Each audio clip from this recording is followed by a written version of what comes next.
حضرت مولا علی شیر خدا کرم اللہ تعالی وجہ الکریم فرماتے ہیں نبی پاک ایک سفر پہ گئے تو مجھے اپنا نائب بنا کے مدینے میں چھوڑ گئے حفاظت کے لیے. میری باتوں کی سمجھ تو آ رہی ہے نا آپ حضرات کو؟ حضور مجھے چھوڑ گئے. کہتے ہیں میرے پاس مال غنیمت کے تھوڑے سے پیسے تھے, میں سونے کا ایک ہار لایا, ایک لاکٹ لایا اور سیدہ فاطمہ کو تحفہ دیا پہلی دفعہ, سونے کا ہار. انہوں نے پہن لیا. نبی پاک علیہ السلام کا طریقہ مبارکہ یہ تھا کہ حضور جب سفر پہ جاتے تھے تو سب سے آخر میں سیدہ فاطمہ کے گھر جاتے, اور جب واپس آتے تو سب سے پہلے آتے, سب سے پہلے. حضرت علی کہتے ہیں قاصد آیا, اس نے آ کے بتایا کہ کل نبی پاک واپس آ جائیں گے. سیدہ فاطمہ بڑے دنوں سے انتظار کر رہی تھی کہ حضور آئے نہیں, اتنے دن ہو گئے. جب جا کے بتایا نا کہ کل حضور آئیں گے تو کہتے سیدہ نے صبح سے صفائیاں شروع کر دی. کھانا پکایا اپنے محبوب کے لیے, حضور کے لیے بہترین کھانا بنایا اور بہت ساری تیاری کی. کہتے ہیں حضور آئے حسب روایت, حسب عادت, وہی مبارک عادت جو محبوب کی ہمیشہ سے تھی. نبی پاک آئے, پہلا قدم سیدہ فاطمہ کے گھر میں رکھا, السلام علیکم کہا, اور سیدہ نے وعلیکم کہا تو حضور نے ان کا چہرہ دیکھا تو واپس چلے گئے. حضرت فاطمہ رونے لگ گئی. مولا علی شیر خدا کہتے ہیں میں گھر آیا تو بی بی صاحبہ زاروں قطار رو رہی. فاطمہ کیا ہوا؟ کالی پتہ نہیں, حضور سلام لیا واپس چلے گئے, ایسا کبھی ہوا ہی نہیں, پتہ تو کریں.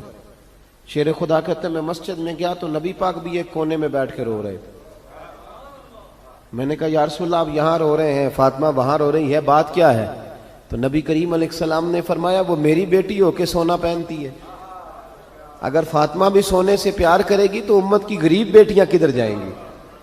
وہ بھی سونا پہننے لگ گئی ہے, وہ بھی اگر یہ کام کرے گی تو غریبوں کی بچیاں کس کے طریقے پہ چلیں گی؟ وہ بھی سونا پہنتی ہے. حضرت علی کہتے ہیں میں نے کہا یا رسول اللہ انہوں نے نہیں پہنا, وہ تو میں نے لا کے دیا ہے, انہوں نے خواہش نہیں کی. تو محبوب نے فرمایا اسے جا کے بتاؤ. حضرت فاطمہ الزہرا رضی اللہ تعالی عنہا کو جا کر کے بتایا گیا کہ محبوب پاک تو اس بات سے آپ سے ناراض ہے. حضرت فاطمہ نے اسی وقت سونا اتارا, کہا علی جو مدینے میں سب سے غریب گھر ہے اسے دے آ جا کے. بھائی نبی پاک نے انہیں سادگی میں رہنا, پاکیزگی میں رہنا سکھایا, انہیں حسن سکھایا, انہیں عبادت سکھائی. نبی پاک علیہ السلام, یہ تو ساری دنیا بیان کرتی ہے کہ امام حسین نبی پاک کے کندھے پہ بیٹھ جاتے تھے سجدے کے عالم میں تو 72 تسبیحیں حضور پڑھتے تھے. پتہ ہے حضور سکھاتے کیا تھے؟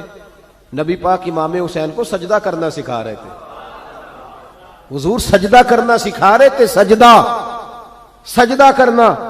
پورے کربلا میں, پورے کربلا کے واقعے میں کسی جگہ بھی امام حسن اور امام حسین نے کسی ایک مقام پہ بھی یزیدیوں سے کوئی مطالبہ نہیں کیا, کوئی بات نہیں منوائی, کہا جو تمہاری مرضی. ایک بات صرف کی, ایک گزارش, توجہ ہے میری بات پر, ایک بات صرف کی, ایک مطالبہ رکھا.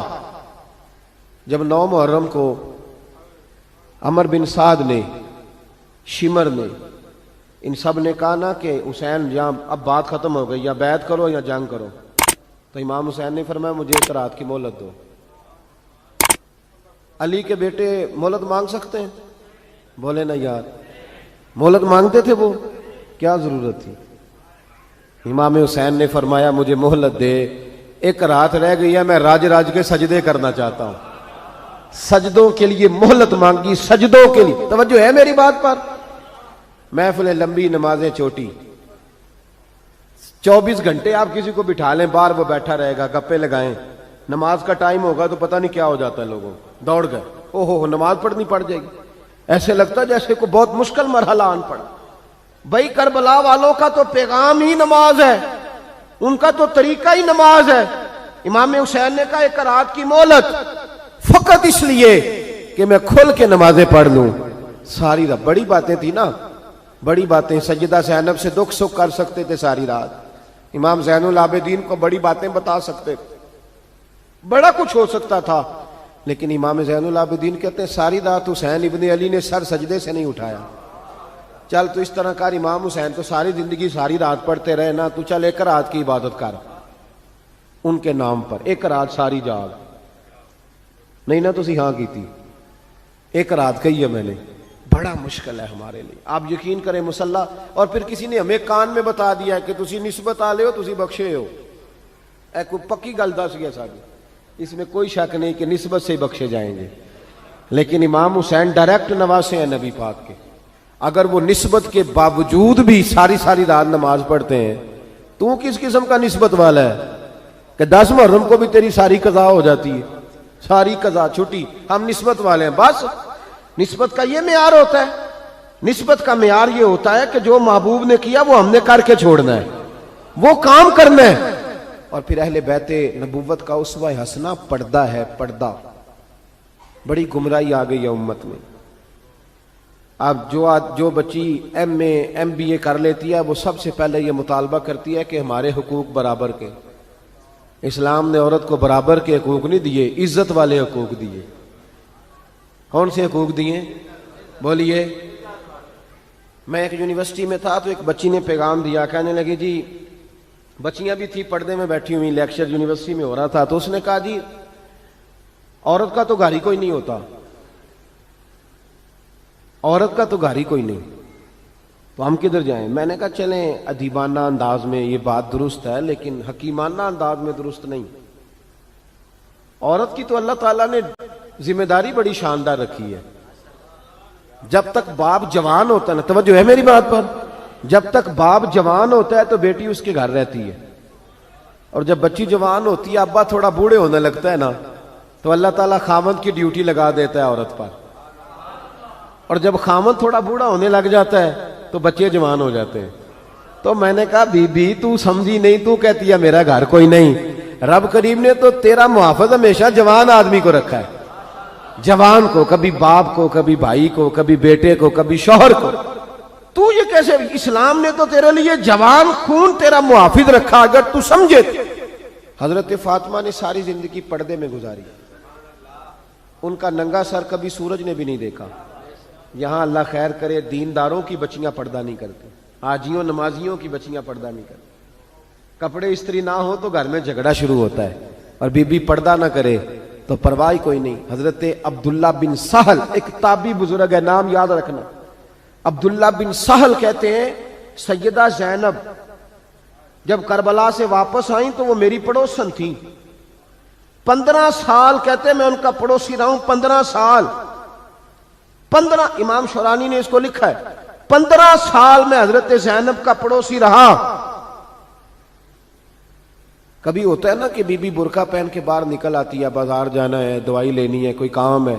کہتے ہیں 15 سال میں پڑوسی رہا, پر میں نے پردوں میں چھپی ہوئی زینب بھی کبھی نہیں دیکھی. ہوتا نا برقعے میں بندہ بی بی دیکھ لیتا, میں نے پردے میں چھپی ہوئی بھی بی بی کبھی نہیں دیکھی. تو کربلا والوں کا تو طریقہ پردہ ہے, ان کا طریقہ. اب آخری بات سنیں, کربلا والوں کا طریقہ حوصلہ ہے, ہمت ہے.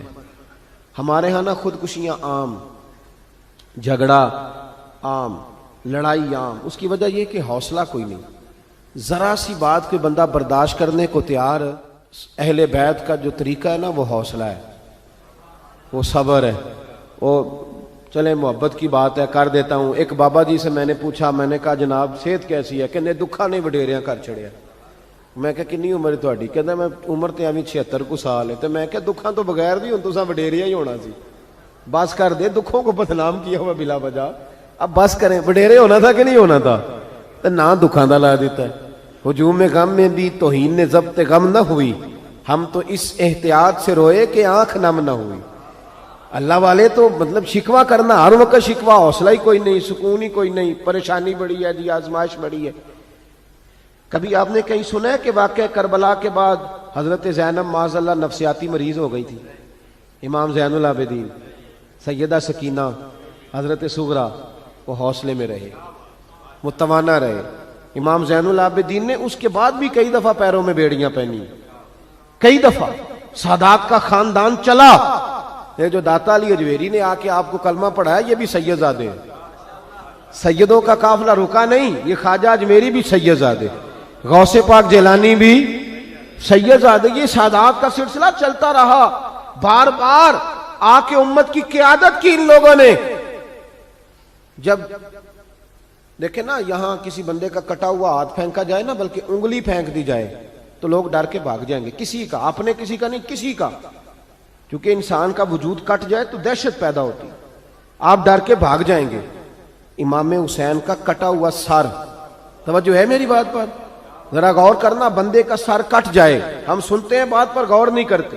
دھاڑ ان کا پڑا تھا کربلا میں، کٹا ہوا سر، زلفیں، پگڑی، کٹا ہوا سر نیزے پہ، آگے آگے سر جا رہا ہے، پیچھے سیدہ زینب جا رہی، با پردہ یزید کے دربار میں پہنچی، بی بی صاحبہ پردے میں بیٹھ گئی۔ یزید کہنے لگا دیکھ لو اللہ نے مجھے عزت دی اور میرے دشمنوں کا معاذ اللہ کیا حال ہوا۔ جب اس نے یہ کہا نا تو حضرت نعمان بن بشیر صحابی بیٹھے تھے، اور ساتھ کہتے ہیں میرے ایک نابینا صحابی بھی بیٹھے تھے۔ حضرت نعمان بن بشیر کہتے ہیں کہ جب اس نے یہ کہا نا کہ اللہ نے مجھے عزت دی اور نقل کفر کفر نہ باشد، میرے دشمنوں کا یہ حال ہوا، تو کہتے ہیں سیدہ زینب وہاں سے اٹھ کے کھڑی ہو گئی، با پردہ سیدہ زینب کھڑی ہوئی، اور فرماتے ہیں اس طرح نہیں کھڑی ہوئی کہ بیویاں روتی ہیں تو کہتی ہیں ہائے یہ ہو، اس طرح نہیں، حوصلہ، ہمت، اور جس طرح کوئی سیاںا خطیب خطبہ پڑھتا ہے اس طرح سیدہ نے خطبہ پڑھا، پہلے اللہ کی حمد کی، پھر نبی پاک پہ درود پڑھا، اور پھر قرآن پاک کی آیت پڑھی وَتُعِزُّ مَن تَشَاءُ وَتُذِلُّ مَن تَشَاءُ، یہ آیت پڑھی۔ کہتے سیدہ کی آواز میں وہ روب تھا، وہ گرج تھی، وہ وقار تھا، وہ اطمینان تھا کہ وہ نابینا صحابی میرا گھٹنا ہلا کے کہنے لگے نعمان علی آ گئے ہیں دربار میں، علی آ گئے ہیں، جبریل امی بول رہے ہوں جیسے، حکمت کے گوہر رول رہے ہوں جیسے، دربار دمشق میں بی بی زینب کا خطاب منبر پہ علی بول رہے ہوں جیسے۔ کہا یہ تو حضرت علی کی آواز، علی آ گئے کیا، علی آ گئے؟ سیدہ زینب فرمانے لگی یزید تیری حکومت ہے تو تو کہتا ہے کہ اللہ نے تجھے عزت دی، ذرا وقت بدلنے دے، ذکر تیرا بھی ہوگا پر تجھ پر لوگ لعنت برسائیں گے، اور جب میرے حسین کا ذکر ہوگا تو خطیب جمعے کے خطبے میں ذکر کیا کریں گے، خطبوں میں میرے نام۔ بھائی حوصلہ پیدا کرے زندگی میں، ہمارے اندر حوصلہ نہیں رہا، حوصلہ نہیں، توانائی نہیں، ذرا سی بات پہ ہم بگڑتے ہیں، ناراض ہوتے ہیں، اپنی طبیعتوں کو اکٹھا کریں۔ پہلا سبق یہ عرض کیا ہے کہ اہل بیت سے پیار کریں، بحث چھوڑ دیں، صحابہ سے پیار کریں اور بحث، نبی پاک کا میلاد منائیں اور بحث کرنی چھوڑ دیں۔ اور دوسری بات یہ کہ اہل بیت کا طریقہ فقر و فاقہ ہے، ان کا طریقہ سخاوت ہے، ان کا طریقہ پردہ ہے، ان کا طریقہ عبادت ہے، ان کا طریقہ حوصلہ ہے۔ حوصلہ مند زندگی گزاریں، توانائی والی زندگی گزاریں۔